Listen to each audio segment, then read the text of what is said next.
Indian stock market is going to crash. और ये मैं मजाक में नहीं कह रहा हूँ। मतलब आपको लग रहा होगा कि मैं कोई मजाक कर रहा हूँ या मैं कोई क्लिकबेट वीडियो है। ये बिल्कुल भी क्लिकबेट वीडियो नहीं है।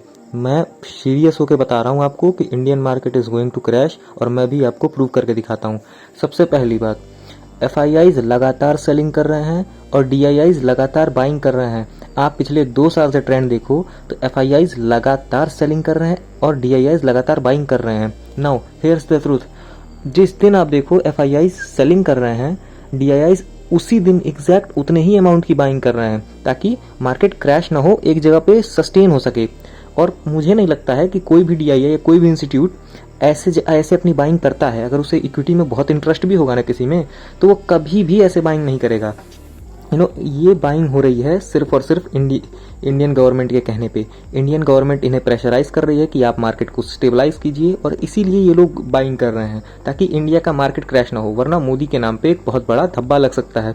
तो ये लोग instead of investing in innovative economy जैसे कि यूएस है, अगर यही डीआईआईज अपना पैसा यूएस में डाल रहे होते तो इंडिया को बहुत फायदा हो रहा होता इससे, क्योंकि यूएस की कंपनीज डिविडेंड्स भी देती हैं और दूसरा की ग्रोथ भी वहाँ बहुत तगड़ी हो रही है, और सबको पता है कि यूएस मार्केट आने वाले समय में फाड़ देगी सबकी। तो ये जो डीआईआईज हैं, ये वहाँ ना पैसा इन्वेस्ट करके यहाँ इन्वेस्ट कर रहे हैं, और वो भी उसी दिन जिस दिन एफआईआई सेल कर रहे हैं, ठीक उसी दिन ये डीआईआईज बाइंग कर रहे हैं।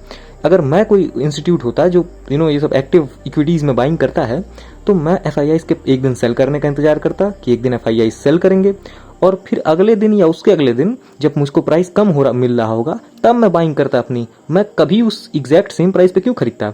मार्केट ऊपर या नीचे तब जाता है जब एक आदमी बेचता है और दूसरा आदमी या तो खरीद ना रहा हो या तो खरीदने वालों की लाइन लगी हो। लेकिन यहाँ क्या हो रहा है कि वो जितना बेच रहे हैं ये उतना खरीद ले रहे हैं। तो इसका मतलब क्या बन रहा है? मार्केट से रिटर्न नहीं दे रही है, ऊपर से एफआईआईज को एक रास्ता मिल रहा है जाने का इंडियन मार्केट को छोड़ के। तो मुझे जहां तक लग रहा है कि ये गवर्नमेंट अपनी तरफ से पूरा जोर लगा रही है कि किसी भी तरह से खरीदें ये लोग। और एक मेरी थ्योरी ये भी है कि ये जो डीआईआईज खरीद रहे हैं ये एमटीएफ पे खरीद रहे हैं, मतलब लेवरेज लेके खरीद रहे हैं, 2 गुना 4 गुना की लेवरेज लेके बाइंग कर रहे हैं, क्योंकि इतना पैसा है नहीं।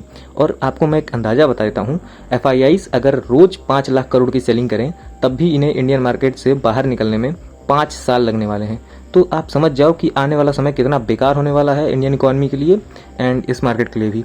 तो ये जो डीआईआईज हैं, ये अभी कोशिश कर रहे हैं कि किसी तरह से बस संभाल लें।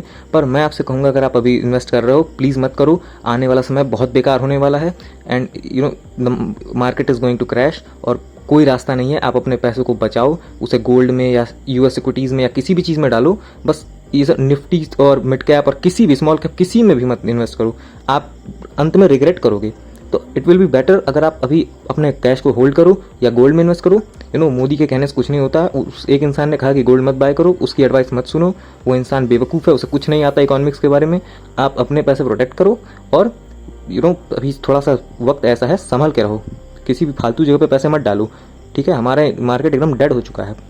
तो मिलते हैं आपसे एक अगली वीडियो में। ये थी मेरी फ्रस्ट्रेशन, और ये बिल्कुल रियल बातें हैं, मैं कोई मजाक नहीं कर रहा हूँ।